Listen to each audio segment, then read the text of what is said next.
Hello everyone! Sorry for the scuff video, but I'm learning how to create edited content for you all so that my streams aren't the only content that I have.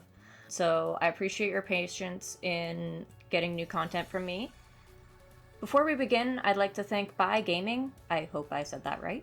I didn't have my recording setup ready to record my Switch for the gameplay for this video, so thank you to them for letting me borrow their footage of the demo.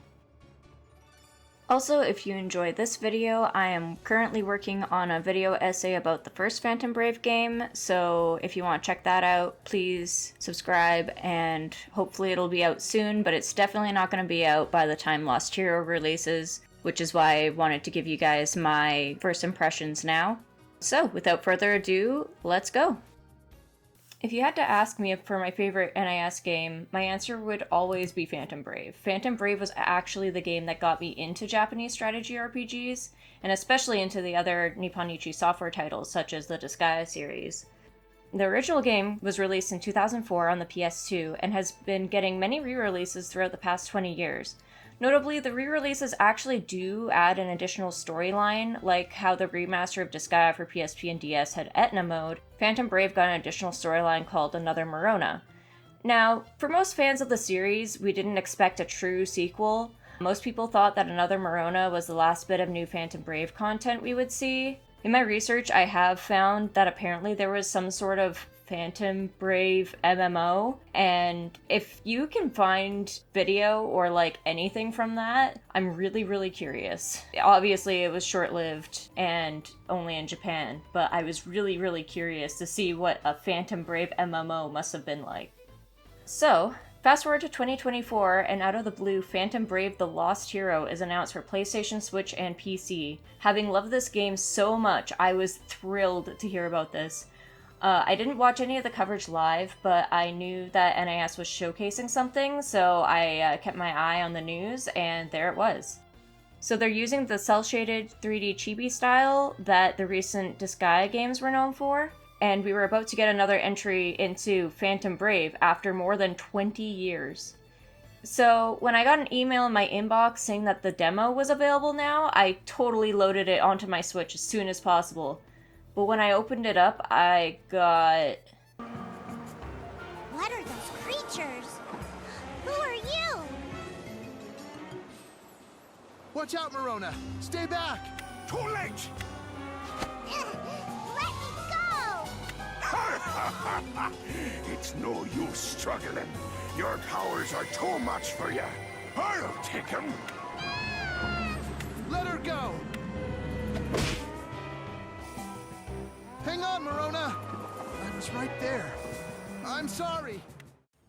It's not great. So, in my opinion, this is the worst of the scenes I've seen so far. I'm only like a bit into chapter 2, but this is the inciting incident for the whole story.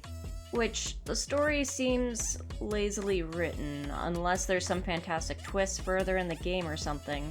The writing appears to be setting up something very formulaic and monotonous. One of the things that made the writing of the original so powerful was how Morona was acting as a shining beacon despite the horrible environment around her. She had no right to do that. I don't care if she was the client's granddaughter.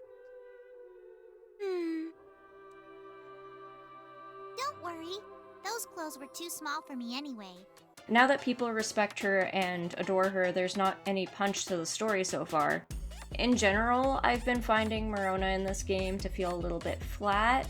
I guess the best way to describe it is that it feels like she's cosplaying herself.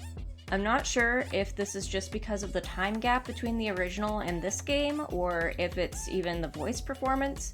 I can understand how it'd be very hard to give a consistent performance, either in writing or voice, with that long of a gap. However, one thing I am enjoying in the story is our new character companion Apricot. Her character arc seems like it'll be a really satisfying part of the story for me. She's a phantom that had no way of communicating with others until Morona showed up, and now overcoming her shyness is a compelling plot point for me. The gameplay itself, it's good old Phantom Brave, but the additions that they've made to the combat system definitely make it feel fun and fresh to play. So, despite my concerns about the story being slightly bland, I think I would recommend this game if you enjoy the gameplay from the original Phantom Brave. If you haven't played the original, I would highly recommend the Switch, PS4 or 5, or Steam versions. Otherwise, I don't think you absolutely need to play the original to enjoy Lost Hero, but I will have to do an in-depth review after I finish my video on the first game. So, thank you for watching this far. This is my first conversational style video I've made, and I hope to make more like these in the future. As of time of recording, I'm about a third done recording the footage and writing the script for my Phantom Brave 1 video. Obviously it's taking me a long time because I've been doing a lot of work and stuff, and it's a very long project for me. But I'm hoping you'll all enjoy it when I manage to finish it, so please subscribe if you're able. And until I see you again, bye!